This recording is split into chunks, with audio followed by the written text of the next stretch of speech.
Hello, I'm Amazon. And I'm Hannah Maynard, and we are Radial Revolutions. Balance. Balance is essential for all systems to function. However, sometimes the scales become tipped and the entire system crashes. Such is the case with hypoxia, which occurs when oxygen levels in water drop below 2 parts per million, creating a eutrophic dead zone in which all aerobic life is suffocated. So this creates a lot of death in a concentrated area.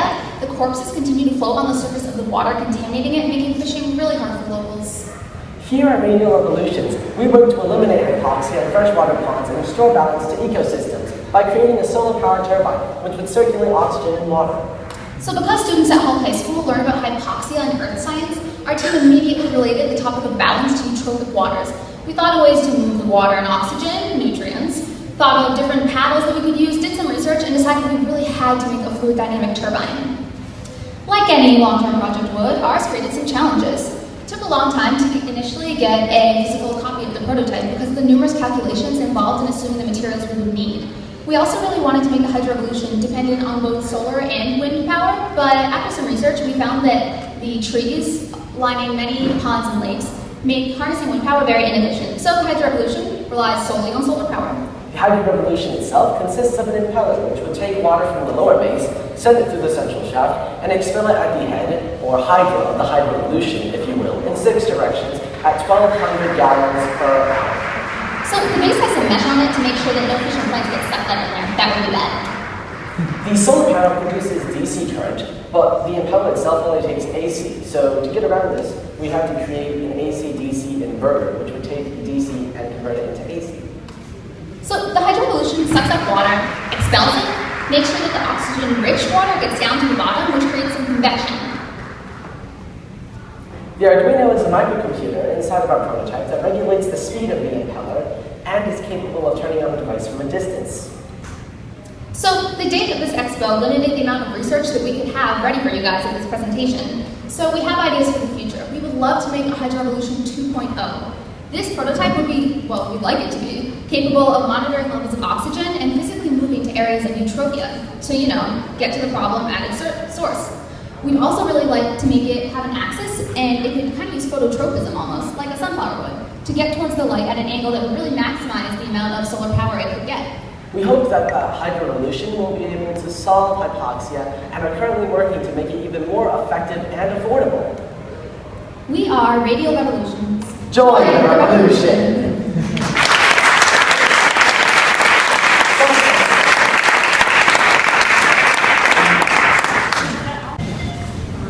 Okay, so my question to you is related to pond size. So I know there's ponds that are, only a few meters, but then there's ponds that are a square mile. So how many would you need for a larger pond?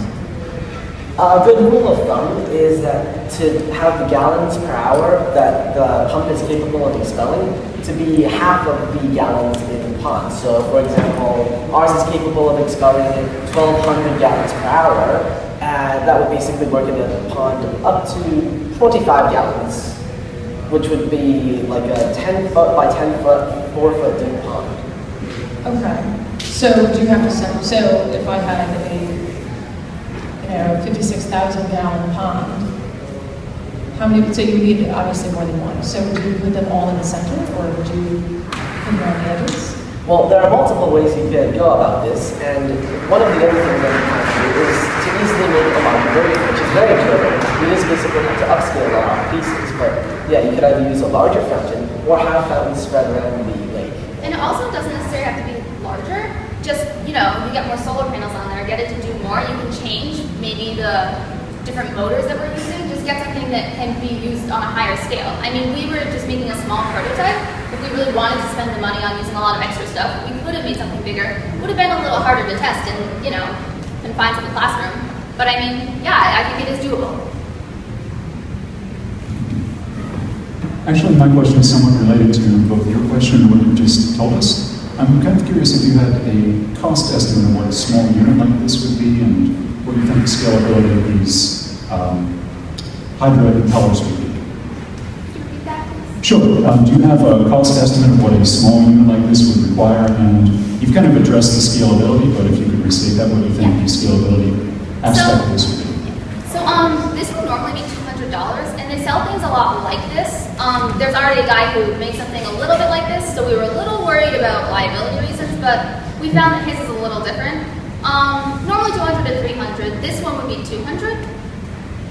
And the thing is, the other competitors are found, while selling at the same price, their pumps, because it's not designed to be as efficient as possible in circulating the water, will only expel 800 gallons per hour. I have a quick question for you. So you've said 800 gallons per hour. Is there a significant benefit to being able to do 1,200 gallons per hour versus the 800? Like, will the actual level of oxygen in the water change from that? Or is there kind of a point where it's fully circulated and that 1,200 gallons per hour becomes excessive? With the circulation of water in the pond, although these numbers seem rather big, the circulation of 1,200 isn't like all the way over the top, creating currents that would, push everyone away. It's still a rather calm current at 1,200, and it would actually also increase the effectiveness because it would be faster at circulating the water, and the oxygen would be able, which would create more current in the water, which would help circulate the oxygen. That's a good idea, something to research for the future. If we were to have the funds, buy one of the guys who had their stuff online and try to check and see, hey, how could we make ours even better? See if we really need all that stuff. So I think that would be good to research if we were to have more time. Right.